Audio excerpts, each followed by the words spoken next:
मन शुद्ध बने पावन, हमारे काम ऐसे हो। रहे सत्य और मर्यादा, प्रभु श्री राम जैसी हो। माताओं बहनों, आपके हमारे जो शत्रु, 5-5 शत्रु हमारे आपके अंदर बैठे हुए आए थे कुछ देर के लिए और कब्जा जमा लिया। काम, क्रोध, मद, लोभ और लालच, ये काम वासना ने कितना सताया।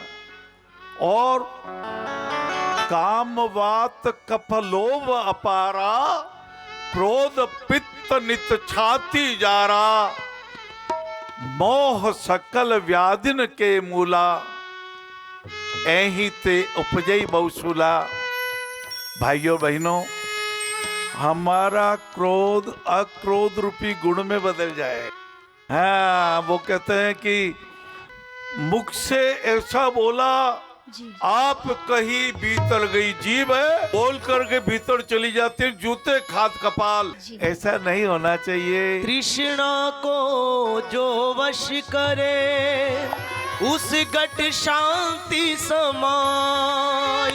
चाह गई चिंता मिटी, आनंद मंगल छाय। अनाहत चक्र और ये सहस्त्रार चक्र आप श्री ध्यान करें और ध्यान में बार बार चिंतन आए, अनित्य है, किस पे राग करूं, किस पर द्वेष करूं, किस पर क्रोध करूं, ये तो बदलता ही जा रहा है। ये तो क्षण भंगुर की तरह परिवर्तन होता जा रहा है। परिवर्तन से क्या घबराना, परिवर्तन ही जीवन है। धूप छाह के उलट फेर में सबका शक्ति परीक्षण है, सबका शक्ति परीक्षण है। अमृत की बूंदे धन्वंतरी भगवान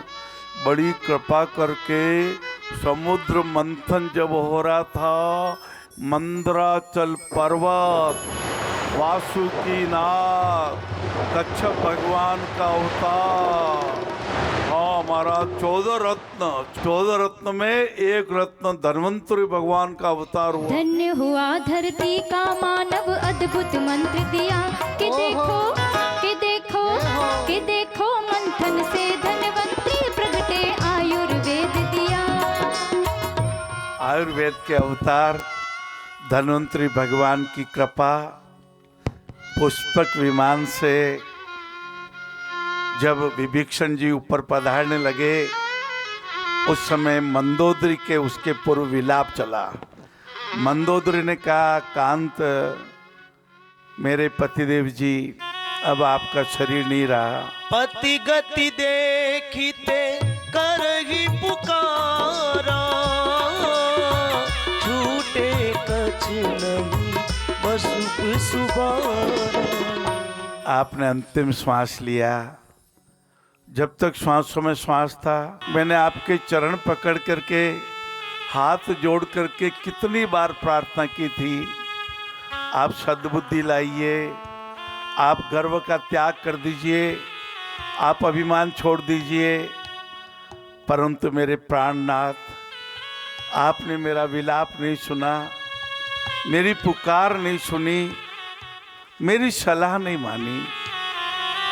जो देवता तक आपके दरबार में खड़े रहते थे, आपका शरीर, जड़ शरीर, इसमें से आत्मा निकल गई, इसमें से प्राण निकल गए। धरती पर आप पड़े हो, मंदोदरी रो रही है।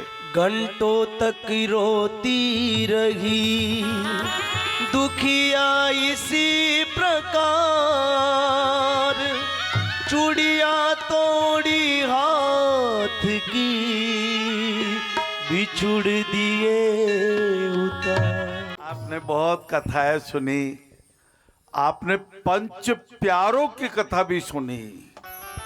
जब गुरु गोविंद सिंह जी ने अमृत चखाने का समय आया, उनका बलिदान का अवसर आया है, भारतीय संस्कृति संकट में है।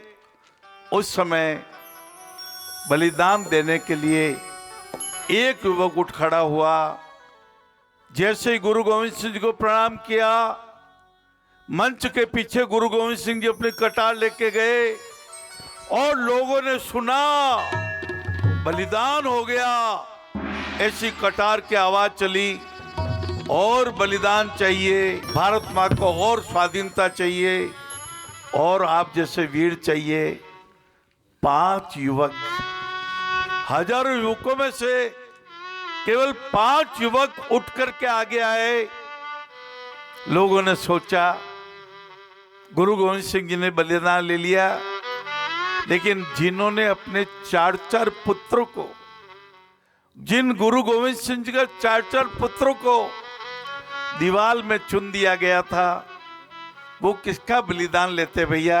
उन्होंने ताली बजाई, पंच प्यारे पीछे से आए, उनको अमृत चखाया गया। भाइयों और बहनों, त्रेता युग की एक कथा, युग युग की कथा है। आज भी जब संकट खड़े होते हैं, कोई राम भगवान की कृपा से अंशावतार हो जाता है, कई महापुरुष, एकनाथ जी, संत एकनाथ जी ऐसे महापुरुष थे जो पशु में भी उसकी प्यास को भी अपनी प्यास समझ के गंगा जल पिला दिया करते थे।